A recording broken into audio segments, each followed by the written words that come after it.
But today, our program is celebrating the history and heritage of Polish people in Youngstown and the Mahoning Valley. And I'm very happy to introduce a very dynamic person who I consider a friend that I've known for a long time, Aundrea Cika Heschmeyer. She is director and one of the founders of Polish Youngstown Incorporated, a nonprofit umbrella organization created in the fall of 2008 to inspire, promote, and educate the Mahoning Valley on all things Polish. Now, they do this through programs throughout the year, and they work with collaborating organizations to create more public awareness about Polish customs, traditions, the accuracy of Polish history, and the lives of those who came from Europe and have settled here in the Mahoning Valley. Aundrea is combining her professional experience in public relations and special events with her ethnic enthusiasm to encourage other cultural evangelists, I like that, to join in creating Polish Day and Simply Slavic, and as a nod to her husband and their 5 children, Oktoberfest Youngstown. Those are 3 major programs that happen here in the Mahoning Valley and in Youngstown in particular. She and her family are residents of Liberty Township, and her other volunteer work includes efforts such as being a host family for exchange students, a member of the Rotary Club of Youngstown, and on the board of the Autism Society of the Mahoning Valley. And with that, I give you Aundrea Cika Heschmeyer.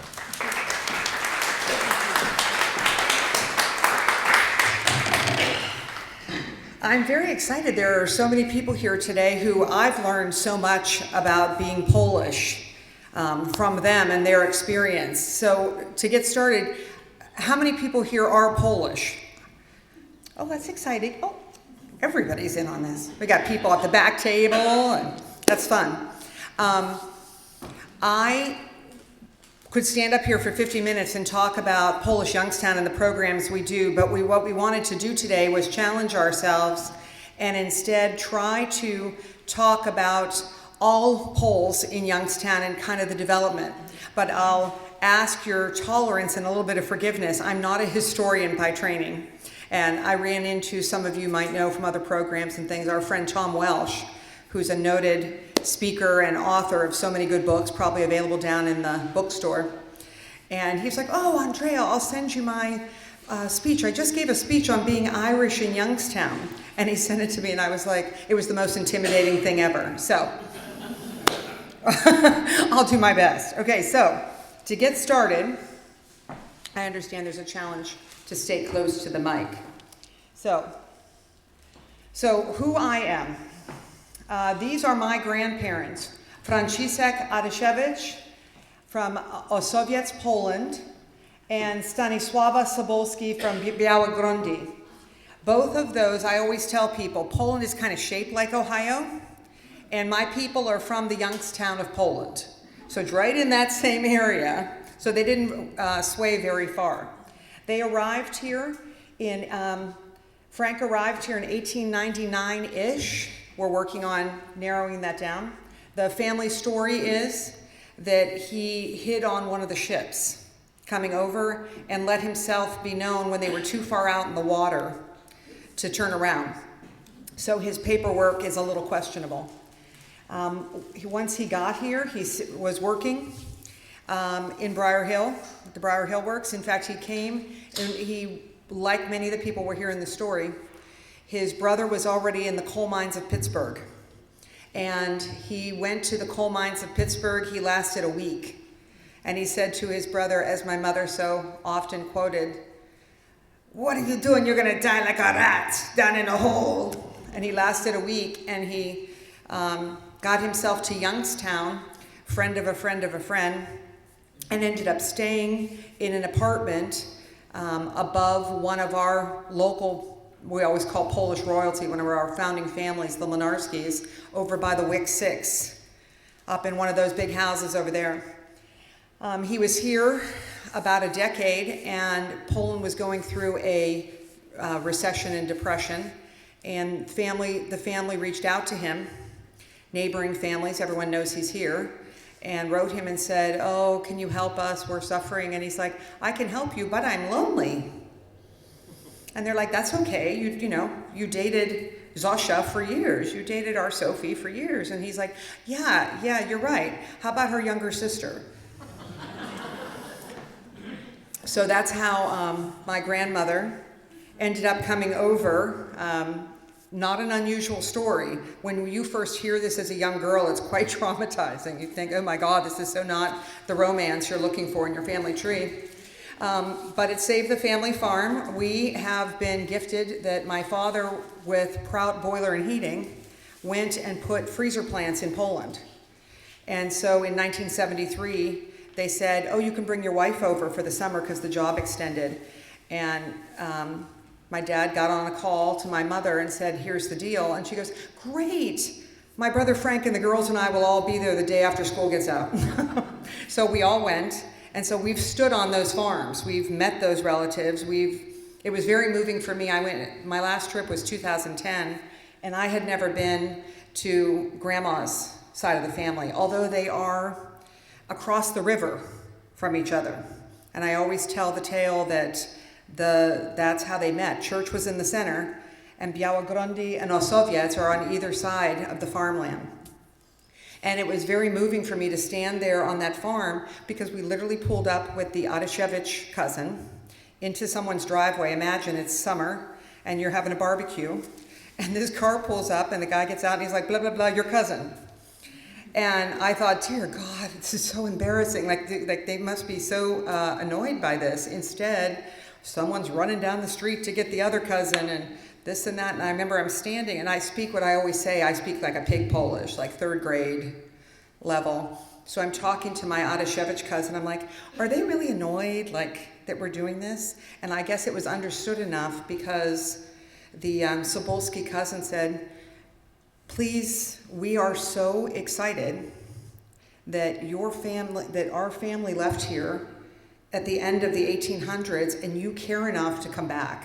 Let alone, look, you don't have to speak Polish in America, and look, you're at least trying." So it was very moving for me to be on the same land as my grandma, who died when my mother was 10. So in my mind, it's only stories. So he went and picked her up in New York. We have her ship manifest. He picked her up off the ship, and my mom always talks about the fact that he showed up with a fur coat and 24 roses. Try to help seal that deal over the whole, you were supposed to marry my sister thing. And they moved here. At that point, they were part of the North Side Poles. That when some of the research I'll show you in here today is all credited to Bill Lawson, who did some of his graduate thesis on the immigration of Poles to the community. And they were North Side Poles. They got a home on Superior Street over near St. Cashmer's and got married in St. Cashmer's Church. That is the same church where I was baptized and married myself. And that's where they started their whole family. So let me try changing this now so that now you know from whence I get my Polishness. A little bit of Polish history I'm crediting to Father Rujak. In order to understand why people were coming here, you have to do a little micro study back into Poland. That image there is Poland was the major country in Europe, in Central Europe. But they were also pretty progressive. So in 1791, on Constitution Day, they signed the first democratic constitution in all of Europe. And as I say there, it was a trendsetter for us here in America. It was a trendsetter for the nation. One that the two they supposedly played off of. And as I know it, again, not being a historian, the idea is that we had equal vote.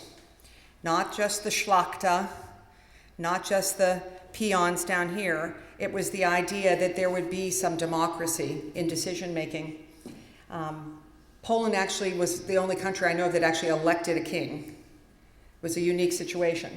Well, their neighbors were not happy with that scenario because as you can imagine, what are you doing? What are you telling people? It's stirring everybody up. Whoops. So soon after, the neighbors got together and said, okay, we're putting an end to this. And over a series of several years, they partitioned Poland out of existence. So what ended up happening is the Poles living on the same land they were living on are suddenly minority in their own country and treated as such. So combine that with the fact that the growth in industry here in America, particularly in what we know as the Steel Valley, they were recruiting over there. So there was no such thing as, getting an ad on your Facebook, but there was the word of mouth, and they were literally sending people to the Eastern European countries known for their work ethic to recruit people to work in the mills and the coal mines. So a lot of our people thought this was a good time to go. If you've ever had a chance to hear the Slovak version of this story, there's a city, Spišská Nová Ves, I think, in Slovakia, did I get it right? That they should have a thing underneath their name on their welcome to Spišská Nová Ves sign that says Little Youngstown. Because when you go there, our friend Ken Chirilla tells us, when you go, people are like, oh, you're from America, are you from Youngstown? Because so many of their relatives emigrated here for that purpose. So why did they come to Youngstown? We all know from our history, Youngstown was booming with industry. So what started out in 1867 with a population of 5,000 exploded in the next couple years. And at the turn of the century was almost 45,000 people. We are consistently in the same ballpark as Chicago and Pittsburgh for industry. And all of that manufacturing and industry back then was people driven. So the original settlers coming in from the East Coast were English and Scotch-Irish, and coming from New England and Pennsylvania. And throughout the 19th century, you began German, Irish, Welsh, Scotch, Jewish immigrant merchants seeking positions here and building the community.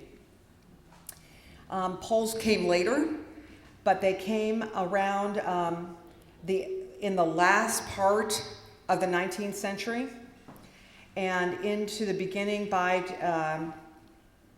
1910. That was the real growth time for them. Again, all about the steel mills. You'll remember that was when my grandfather came, was that whole time period. And it was, we tease that when you talk to people who do genealogy, that it was like a shuttle bus coming straight from the ships coming over from Germany full of Polish people. The first Polish immigrants arrived, we found through research here, was a couple by the name of John Piatkowski. We don't have any other info on them. That's always on our wish list to learn a little more. But they are here within the archives in 1886. So if you can imagine by 1920, so those 2,600 people combined with the people who came at the end of the last century, so you have the born in America of Polish families, we were starting to have a big effect on the community. So generally speaking, there were 3 waves of Polish immigration overall. The first group, like my grandfather, were referred to as Zlachleben. Of course your Polish is going to go when you're speaking in front of a group.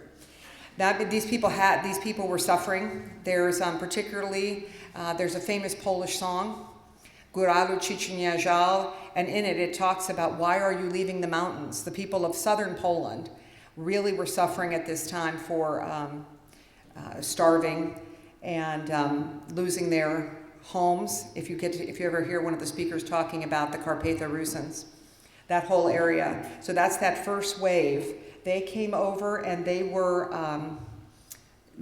generally illiterate. They worked as laborers back home. They worked on the farm. They came here with the idea of, I'm going to get a job and keep that job. I'm going to send money home and maybe I'm going back. And that's an interesting thing that you'll see a lot of people from this stage did some back and forth, where they would stay for a while, do some work, send some money home.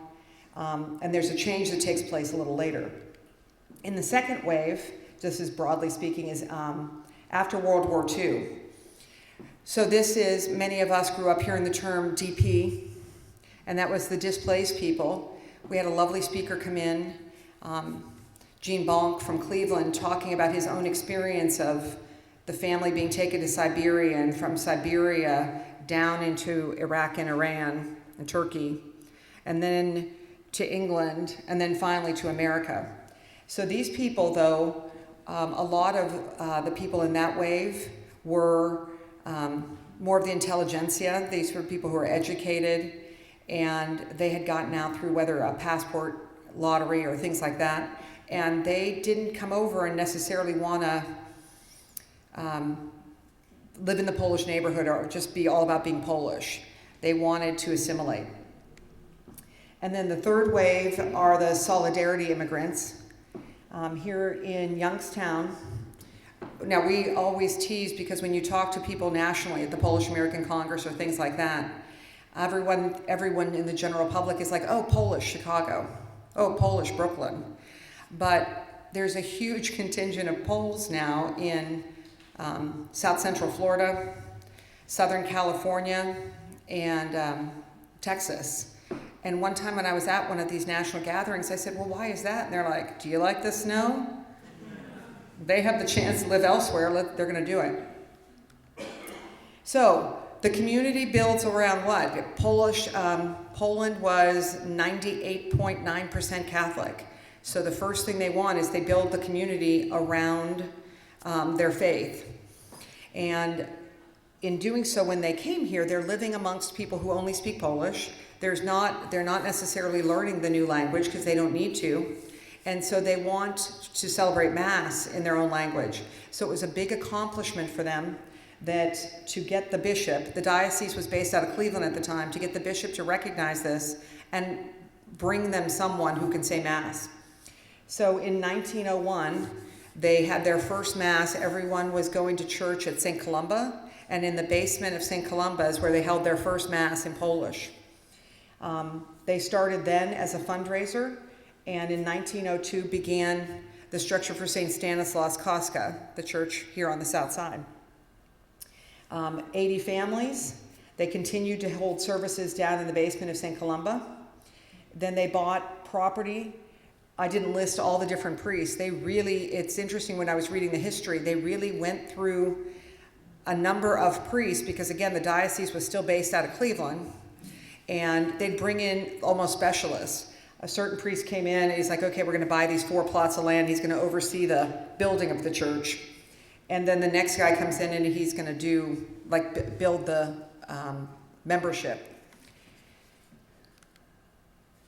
So within 2 decades, they had already outgrown their space and moved to a new parcel of land they purchased on Williamson, and that's what you know today. And it was a new design at the time where it was church, school, and rectory all kind of connected. And that was completed in 1925. The facility was equipped to be the home of social life, and it was this Reverend John Grabowski that you see it's such a huge difference when you're reading all the records that the parish blossomed. It went from, one little club or a church group to suddenly they had a youth group and they had youth choirs, and it's Father Rujak had found a book for me on the different parishes, and it was done, do you know when that book was published? About 56. In about 1956. And they're all obviously written by their own parishes because you can see what they're happy about, what they're bragging about, and it's really kind of cute. So, South Side, Polish people were primarily, this is interesting, when they came, they settled, and I'm going to say this broadly because I'm not without, again, coming from my PR background, not sure, and not a historian, but they are all, the South Siders were primarily settled by Southern Poles. Kraków and that southern area. The north side was Warsaw and east. So that's where the people primarily came from. That was, if any experience in Poland, you'll know that the people from southern Poland have a different, in fact, they refer to themselves like the people from the Śląsk area are the workers. That's the steel mills over there. And I have an exchange student that went to college with me. When I was in Poland, we got together, and he's like, oh, I never hire anyone from Krakow. I'm never hiring anyone. I was like, why? He's like, all they want to do is sit around and talk. It's the arts capital of Poland, right? They want to sit around and talk about it. And I said, well, where else? He's like, well, sometimes you'll find someone good out of the Warsaw, the Mazovsha, the Mazovia area. I said, why is that? He's like, they analyze too much. We in Śląsk are your workers. So you can imagine some of that all transferred with them when they came. And that's why here, those of us who are active in the community always refer to it, North Side Polak, South Side Polak. So with that in mind, the North Side was like, okay, that's good. That's good you got that rolling, but what about us? We don't want to travel to the South Side all the time to go to church. So in the summer of 1907, they began their campaign to have a church in Briar Hill. There was an old German club there on Jefferson and that's where they started the parish. There's a story that goes that some of these founding families, the Minarski family, right, if I have that right, when they were getting married, they took the funds from not just the dollar dance that we all know of, but the funds from the wedding, the gifts of the money from the wedding, and gave it all to the inauguration of that church. And that's one of the ways that St. Cashmere's was built. It took a while. They stayed in the German club, and then as the neighborhood developed, they began the building of the school and church. Now you'll notice the difference in the architecture. The reference here, this is the first building on the left, and then it was redone to this Spanish design. It's interesting because the church is referred to as a mission church of St. Stanislaus Kostka, and the church has that mission style feel. I'm sure church historians would tell you there's a reason for that. In 1932, so the church goes up in 25, I said, and then 32. Now you're in the middle of the Depression, and wouldn't you like to be the pastor who takes over this parish that got all these loans and things to build? So Kazimierski comes in, and this is a name I heard my whole life because it was the pastor there when my mother was growing up. And he went in, and as the stories go, one of his ways of tackling the debt was to meet with the altar and rosary and to say, oh yeah, you're going to do this event and all the money's going to go to the debt, right? And he's going to meet with the parish council and all of these groups, and he kept them all enlivened, and they were creating social events and doing different things, but he convinced them, charmed them into that all that money kept going to the debt. And it worked successfully. It took him 19 years, and he not only wiped out the debt, purchased an organ, completely equipped the kitchen for commercial use, remodeled the downstairs, redecorated the church, and built the rectory. St. Cashmere's is known for many things. It's known as the parish home of priests, having, as you can see there, the list of so many, including our own Father Joseph Rujak, who's here with us today, that's all their home parish from which they were born. The parish was closed in 2010, and it now operates as the Briar Hill Cultural Center. This is a beautiful shot taken while the church had all its statues and things. Always a lovely church. Obviously, I told you in advance I'm biased. Okay, so same thing. So you have people when commercialization was happening here in town, people were being pushed out for office space, basically, and some of them went towards the east. And those group of parishioners said, okay, we too, we've traveled to St. Columba, we traveled to St. Stan's. I think there's enough of us now. How about a church of our own? And that's how it started out as St. John the Baptist, organized in 1919. And their first church was a little store building in Camel. And then they began their work on a permanent church. They had a lot of hardships. In addition to, they had the steel strike. They had a tornado that leveled the church while it was underway. And so what they did, but they kept at it, and it was fun. In their write-up, it talks about, literally they talk about the making of pierogi. And any of you who know, St. Joseph the Provider, the church it became, is known for the pinching, or was always known for the pinching. Here it is now. The new church was 1961. That's the one you would see there now. It was dedicated in 63. In 2011, it was merged with St. John the Baptist, which was a simultaneous church. You had St. John the Baptist Slovak, St. John the Baptist Catholic, St. Lucy, St. Rosa de Lima, and they're all part of now Christ the Good Shepherd. Any parishioners from Camel here with us today? They had a really cute write-up about all their hard work. Well, all this was taking place. We had the Polish National Catholics establish 2 locations here in town. Polish National Catholics are also a Catholic church, but they're not totally in line with the Roman rite. And the only thing we ever knew growing up is like, why is that priest married? How does this work? So they had 2, and I'm not sure, and they had one in Newcastle, and I thought most recently the one in Newcastle was the one still operating. Is it still, Father? Yeah. So if you're not at work and you're not at church, you got to do something social. So I always say our people work hard and they like to play hard. And so that was how I grew up thinking of the Krakusi Society. In reading the history and working with the members of the Polish Krakusi Society, they talk about Jacob, and Jacob had a goal that all the Poles in Youngstown would work together. So I was teasing them. I was like, you mean he tried to create an umbrella organization? And they opened as the Free Polish Krakusi Society with Tadeusz Kosciuszko as their mentor, so to speak. So that started on 1903, was their first meeting.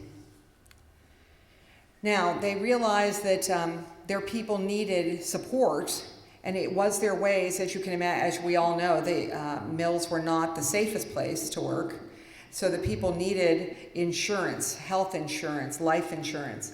And so they checked out both the Polish Roman Catholic Union and the other fraternal, the Polish National Alliance.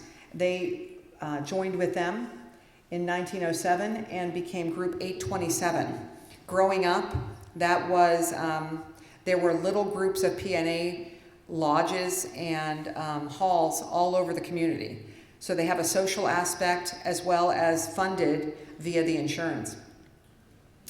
In 1910, they built their first place on Franklin and quickly outgrew it. So in August 1939, they broke ground on their new facility, the one that most of us are familiar with on the corner of South and Cameron. It took them the project took 7 months to be constructed, and that was the Free Polish Krakusi Hall. Okay, so Krakusi Hall was the center of all social life. For many, not only North Side, South Side, but also Newcastle and Sharon, and it was the hub of all things Polish. Here are some of the things that took place there. Give you an idea, I actually added that was a Christmas party. So it was very, very popular. Now, our friend here, Jackie Johnson, her father was one of the founders. Grandfather was one of the founders. And she remembers attending parties of this nature there. When I was growing up, after that summer in '73 of going to Poland, we came back soon after that, one of the national dance troupes came through the area, and we went, and I said to my mom, I was like, I want to do that. Like, forget this gymnastics team stuff, I want to do this. And she took me to the South Side. Honest to God, I swear I'd never been in St. Stan's because we were North Side Poles. And we joined the dance group there. And that for us became, for me, for my sisters, that became our social life. Dance practice, we at a certain age, we were selected to be in Polonia, which was the adult group. And you would travel and you would practice every weekend in Cleveland. One of the running jokes between my sister Sandra and I is that I could have gone to Yale. If I wasn't at Polish dance practice every Saturday and Sunday, We could have gone to Yale. But there was everything revolved around this place for us. We knew every nook and cranny of that building, as so many others before us. But they did more than social. When the war broke out, they worked to recruit officers to participate in the Polish army being organized in France. And so they, I believe there's an exhibit right now in Cleveland at the Polish Cultural Center in Cleveland for Haller's Army. That's all tied into that, right? I'm stepping out of my area. I look over at Father and get the thumbs up. So they got very active in that and in the idea of bringing Poland back from it, because again, from its lack of existence. They didn't just work for Poland, however. They worked and gave funds throughout for anyone in need. So they worked with a lot of local projects, a lot of shipping packages to soldiers, all of the things that participating in the war effort as Poles and as Americans. So they supported both. They have records that show that in their first 50 years, you can imagine $100,000 to these efforts in 1950. What would $100,000 be in 1950s? It's a lot of money they gave. But as the city changed and the neighborhoods changed and people chose to move out from the streets and neighborhoods surrounding St. Stan's or Krakousy, as well as the neighborhoods surrounding Briar Hill and St. Kazimierz, everything started to change. My family, my parents got married in 1956, lived in Briar Hill with my mother's father, and then bought land out in Liberty and built a home in Liberty. We continued to return to that parish, but I didn't go to school there. So that started affecting, and that's into Tom Welsh's Stories of Catholic Schools in Youngstown. But it started to affect the nature of the church schools. It also affected the social communities. As things changed, as you got engaged in your community further out in Boardman or Canfield or Liberty, you were less likely to spend all day Sunday at Krakousy. So combine that with the economic strife happening with the demise of the mills, Krakousy Hall suffered. There was a lot of real estate. That building, that hall held, I think it was certainly bigger than the space, the main hall, and then all the space below. So the building eventually was sold in 2006. And then in 2016, it was targeted as one of the buildings going up South Avenue for demolition. Interestingly enough, when they were undergoing the demolition, it's almost like the phoenix rising from the ashes. In the cornerstone was a time capsule.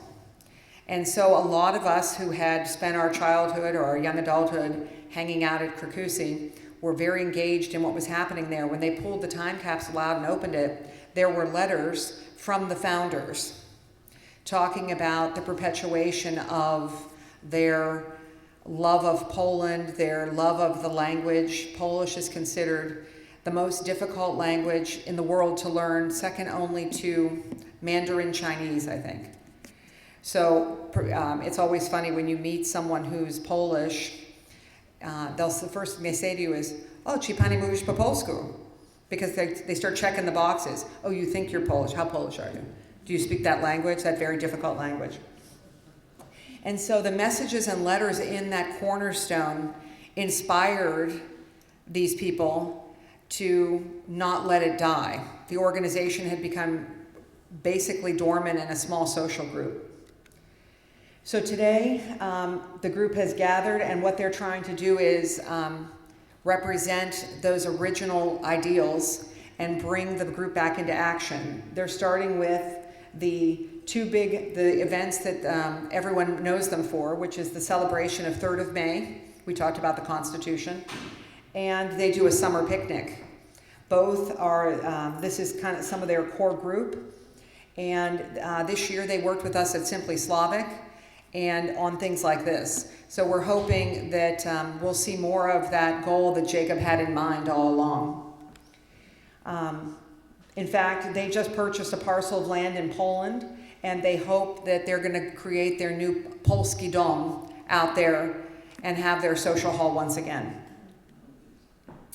Now, while that was happening on the south side, on the north side, the Polish Arts Club of Youngstown was created in 1935.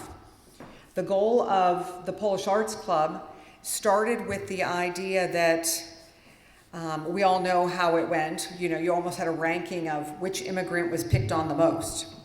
And the Poles were always put upon and looked upon as, because we were the worker bees, as people forgot about that whole years and years of music and writing and art, poetry and art, that all they knew was Poland didn't exist, and when you came over it didn't exist, so you wrote down Russia. So, you know, there was a lot of ethnic identity that was lost, and certainly no recognition of what was happening now that Poland was coming out and coming into its own nation again. So in the summer of '34, a local teacher by the name of Florence Turowski was traveling to Poland on the Czestochowa Foundation out of New York, had been trying to integrate Polish Americans back into the country to have them see what was happening, as well as inspiring people on the ground there. And while there, she met a professor out of Dartmouth who just fell in love with all things Polish. And he said to her, he said, "Hey, I have a buddy of mine, a former student there in Youngstown. Maybe you know him, Joseph Butler. And I think he's got some place you could display my artwork." And sincerely, she came home. And you always imagine this strong but young single teacher approaching Joseph Butler and saying like, "Yeah, so we want to do an exhibit." And he's like, "Whatever." And she's like, "Yeah, but it's this guy's exhibit, and here's what it consists of." And as the tale was told to me, he fell all over himself to make it happen. What he in fact did, recognizing these hidden gems that could come to the museum, he suggested an organization be founded to assist with the costs of making it all happen and have it be an ongoing thing. And that was the creation of the Polish Arts Club. The Kelly exhibit took place in 1936, drawing more than 600 people who not only enjoyed Dr. Kelly's collection, but our famous tea with delicious homemade pastries. To this day, this is a signature event of the Polish Arts Club of Youngstown, and it's always, we tease that some people show up for the tea and the brandy, from the beautiful silver sets and all the homemade cookies, as well as the artwork. In 1952, the club started giving scholarships. And so the scholarships are given at the tea. They're given for arts. They're given for any field now. And thousands of dollars have been given to people, to young students who always remember their Polish involvement. One of the great things for us as club members is getting to read their essays. Instead of just focusing, they get a choice. Oh, I'm going to talk about Kosciuszko. Or I'm going to talk about what Polish means to me. And you get lovely tales of sitting with grandma and pinching pierogi, or hearing folk tales, or being sung a song that ended up being a long-time folk song. The Polish Arts Club also does the Vigilia, the Christmas dinner.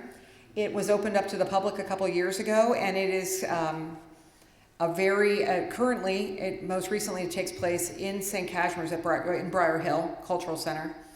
And it's a real trip back for people. A lot of people don't celebrate some of those traditions anymore, and it's a chance to engage in the stories and the traditions.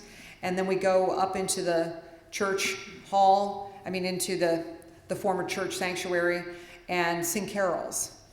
So for those of us, and those of you who've learned this too, at Christmas time, they always say it All Saints. Like when you're in, if you did, what Day of the Dead? If we were Mexican and we did Day of the Dead and we'd go to the cemetery.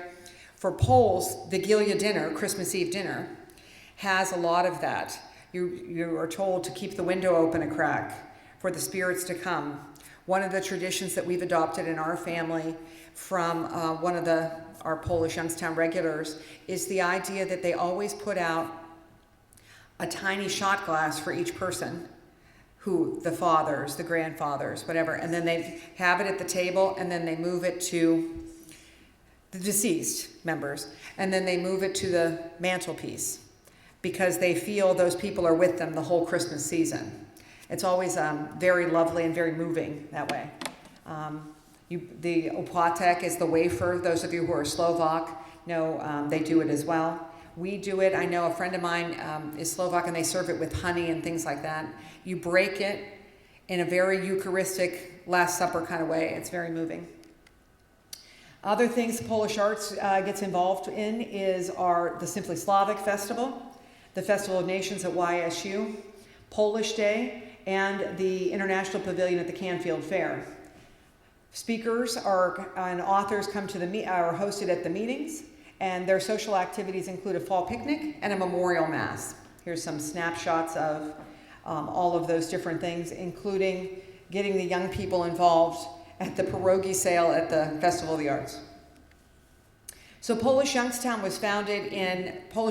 like Jacob's idea, was founded as an umbrella organization. I moved back to the area in 2005. At the same time, I ran the dance group at Krakusi for a while. So when I moved back in 2005, I told my kids, oh, it's so Polish in Youngstown. I moved from Washington. We'd all lived in Metro Washington, D.C.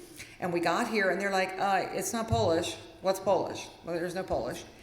And I was blessed that a friend of ours who had been a child in the dance group was moving back as well.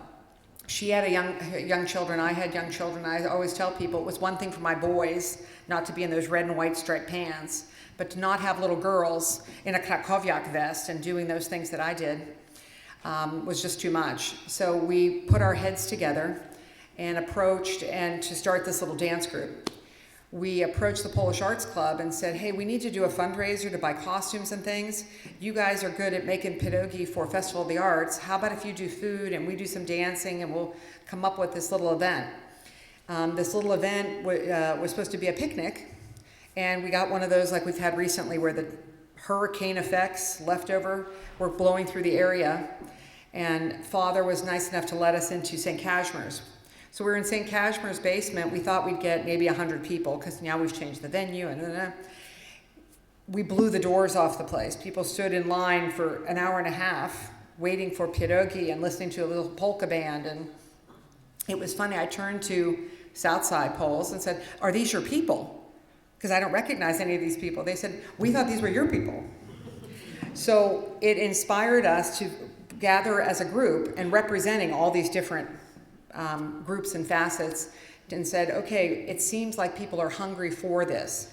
So we got together in the fall of 2008 and tried to do an umbrella to bring people together, mentioning some of the things Bill told you about. The goal was to have people, like when Polish Arts was founded, talk about understanding the colorful nature of our history, and both past and current of our people. We started with the Krakowiaki. Then we started a monthly happy hour inspired by a group out of Washington, D.C. And we'd get together the second Thursday of every month. And as a mom, myself, I used to do, when I lived in Metro Washington, we'd do this third Thursdays. And we'd get together and maybe you'd talk about a book, maybe whatever, but there was always some topic, and the running joke became it was guilt-free drinking, because you were learning something. And so that's what we did with Polish Happy Hour, every month related to some tradition or seasonal event. One of my favorites was September, and we got together and we celebrated Dożynki, which is the big harvest festival in Poland, and we would bring the big straw exhibits like they had there. We'd always get one. But what was fun is the members of the team from Polish Youngstown would take the bounty of their harvest, and they would make hot peppers, or they'd make some relish, or they'd make whatever. And the people attending would vote. And it would create a little thing that way. But we then would have a nonprofit collaborator. In this case, it was the food bank, Second Harvest Food Bank. And he would come and he would talk about their needs, again, harvest and all that jazz. And everyone would bring donations. Everyone would bring, and then we would drink vodka and eat food and listen to polkas. So that was one of my favorites from the stance of collaboration. This one you see there, Klezmer Klatsch, was an event we did with the Jewish community celebrating the Eastern European Jews of Poland and klezmer music. And it all took place at Kravitz Deli on Belmont. And in fact, that's, many of you have probably seen me doing different events with Jack, and that's how we met. People kept coming to us and saying, oh, my mom didn't let me speak Polish at home. She said I had to speak English. Do you ever going to offer Polish language classes? So we began with that, and at one point we had little kids, medium, and people like me being dragged into advance, trying to learn all the grammar and things that we may not have learned. Polish history class we offered one year. It was fabulous because we broke it apart between different professors at YSU. And it took you from the Slavic tribes all the way through to today in a series of 6 to 8 classes. Very interesting, and especially because each of them brought their own passion to the lectures. We had Polish cooking classes, Polska Kuchnia, and it was very fun because unlike some cooking classes where you're sitting there and I do the work and you get to taste it, they were all hands-on classes. Everything from pączki, the Polish donuts from the spring, pierogi was a standard that sold out every time, to Easter, the babkas at Easter, all the way through. We would have different classes. Again, I always say God blesses us because we just happened to have someone in Polish class who was known in his family as an award-winning baker. So Chef Tad stepped up. Polish Kids Corner was an evolution of the dance group where, and it is the idea of bringing the kids together, teaching them a little traditions, because just like with Czestochowa Hall, where people were no longer hanging out at the hall on a Sunday, families involved in soccer and baseball and all of that won't commit to a dance group. So instead, we get them together once a month and do just a little bit. They make a craft, they do this, they do that. We're gathering again this Saturday at the Poland Library. Święconka and the Artistry of Vigilia are workshops that we've done in the spring and in the fall, a Christmas workshop and an Easter workshop, egg decorating, paper cutting, all of those things. In fact, we're blessed with that because our friend Larry Kozlowski is based out of Pittsburgh, and he's a recognized Polish artisan, and he's asking us right now if there's someone we can collaborate with to bring these back to Youngstown. We did a film series because Poland is known for its films and its perspective. And so we did a monthly film series, which is so different. Their films and perspective are so different from our own that we always hosted a talk afterwards. It almost had to be an explanation. Very good films. Our community activities involved Peterson Park. I don't know if some of you are familiar with the Triangle Park in Poland. We have images of it here. In that park are the only statues of Generals Pulaski and Kosciuszko together. Kosciuszko and Pulaski are Polish generals, Polish soldiers who came and volunteered to fight in the American Revolution. And General Pulaski he was the founder of the American Cavalry, a renowned horseman in Poland. He brought that here and established the whole program in America.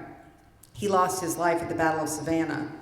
Kosciuszko is known for his efforts at West Point. And the papers, I'm going to go over into an area and be wrong. They were both with the American Revolution.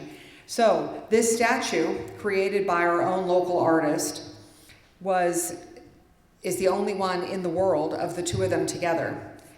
When we were looking for a place for the Veterans Monument outside the former Czestochowa Hall, because we were worried that from our first meeting, you could look at the minutes from our first meeting, that was a topic, because the neighborhood was changing, and we were worried about this granite monument being damaged. And we always said, you know, those people worked hard to make that happen, not to mention the people who gave their lives that are recognized on this monument. We ended up in Poland through the efforts of some really hardworking individuals on the team. And that monument now sits in Poland by these statues of the Polish generals who all worked hard for our freedom. I'll run through a couple more of these. So there you can see it there in the background. The other big project was the Black Madonna project. With the Polish churches closing, we felt that the Polish community needed a home for their heart. We can't control the diocesan plan for keeping churches open or closing them, but we could create a place for their Polish heart. What we did there was the dedication of a shrine in the bell tower on the main level there at St. Columba. And as part of that dedication, we created a CD of Marian music with choirs from all over the region. Anybody wants one, I have copies there you can take. And we had a performance by the internationally renowned Schlunz Song and Dance Ensemble as part of it. Of course, we celebrated our Pope. Annual activities is our Mardi Gras, the Vigilia. We've taken bus trips to celebrate with Poles in other places. This is Buffalo and Detroit for their big celebrations. We've been participants in parades and hosted our own night at the ballpark. Always fun events where you can enjoy being Polish without having to do anything about it. Just show up and enjoy it. We've taken a tour to Poland in 2010. And there's currently a push to do one in 2019 as well. Polish Day is our big event. That little event taking place in St. Cashmere's basement has turned into a big 1 to 2 day affair out at St. Anne's in Austintown. Everything from pierogi making workshops to conversations on travel to mini language lessons and dance performances. Always a good time. This has led to engagement with the Poles in Cleveland and Pittsburgh. This was an event that I led that was a tańczmy. It was all the dance groups in the region coming together and performing on stage. Mazowsza is the national dance troupe of Poland. Their only workshop they ever did for dancers took place at Ballet Western Reserve right here down the street. And their choir then performed at our Christmas dinner. How we do it is we very much engage with others in the community. We did e-newsletters before it was a thing. We used Facebook before people had it. We have worked with people like Bill and people throughout the community to help share our story and their story at the same time. Why we do it is our phrase is because it's imperative to know your heritage. And if we know it, and we share the same enthusiasm that Jacob and Florence Tarosky had when they were starting their organizations, it will be passed along to those children right there. We were at, that little tiny one on the left is my youngest, Sophie, and we were at an event. And the people were like, "You have any more pierogis?" And she's like, she's 11 now. She's like, I'm sorry, there's no S. It's an I, the I is already plural. And she says to me, "Mama, that makes me crazy. Why can't they get it right?" And then my 15-year-old, we were out somewhere at some other Betty's event, and the dancers were dancing, and they were a little, in her mind, subpar. And she comes to me, she's like, "Can they have some self-respect? Their hair's falling out, they're not staying in their thing." And I was laughing because all of those things that she watched and annoyed her were the things that we were always on her about. So, passing it along, they're becoming their own version of the cultural evangelists. We can only hope. There you go.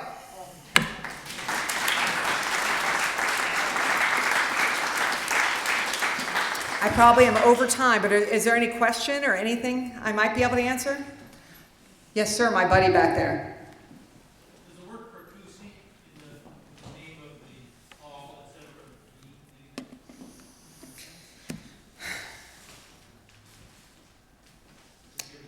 I'm looking over here at my Polish speakers and my Krakusi members.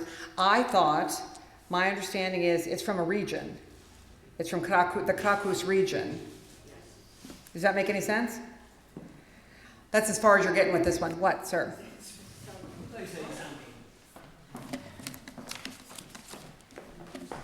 My name is Jacek Sobieski. I'm a musician and music director at St. Charles Borromeo Church. I live in Kent. I drive almost every day.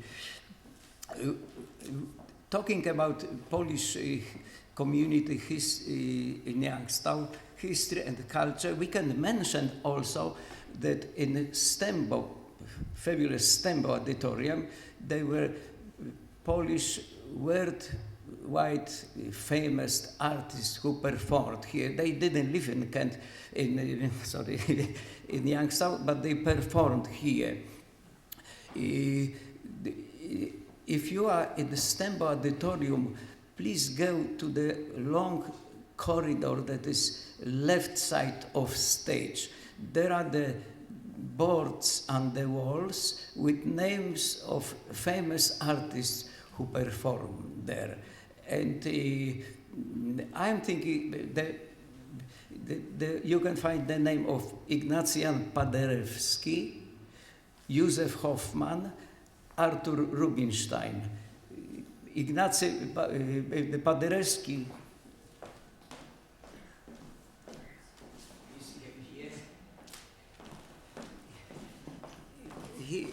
he was a legendary virtuoso and also politician. He was the premier of Poland. 100 years ago, Poland regained independence, and he was the premier. Then he go back to his big career, and he performed in Stembo Auditorium. He was very famous and friend of 5 American presidents. He was crucial in he influenced the President Wilson to put this 13 point. Poland should be free after the war, after the First War. Another name you can find there is Jan Hoffman. He was unbelievable virtuoso, maybe one of the best in piano music history. He performed also here in Stembo. And another name there is Artur Rubinstein. He was born in Łódź in Poland, and about 70 years long career he performed here in Stembo also. So whenever you are in Stembo, you can see these boards and the name of Polish famous artists, and I believe how happy was Polish community when the worldwide famous Polish artists performed here. Thank you, Jacek.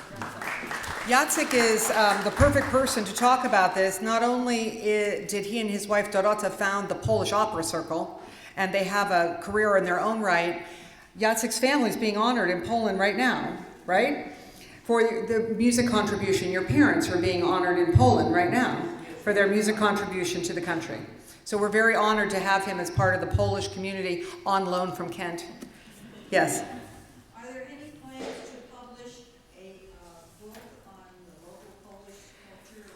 Well, you know what? Again, if you pulled out the agenda from that first meeting in 2008, we were jealous of the Irish book. And then our Slovak friends put together a lovely book. And so we're very blessed thanks to some of the elements that were used in this presentation. I just said to Bill before we started, I said, okay, well, all that talk, we're kind of pushing there now. So we'd like to see that happen. The people that would make it happen are all working, not retired. So it makes it a little more difficult, but I will take it back to them that you're interested. Also, your presentation I thought was just wonderful. Oh, thank you. I lost a lot of sleep worried about it. We got the expert here, you know, I was kind of nervous. And then Jacek walks in, oh yay.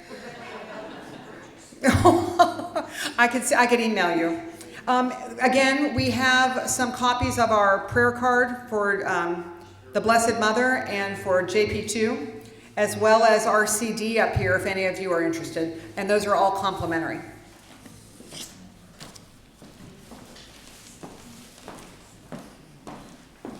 Thank you very much, Aundrea. Another round of applause for her, please.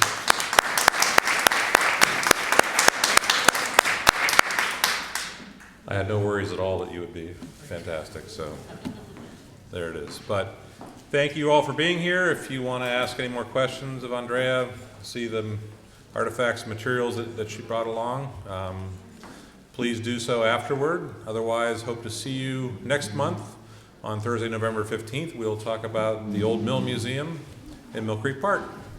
Thanks for coming.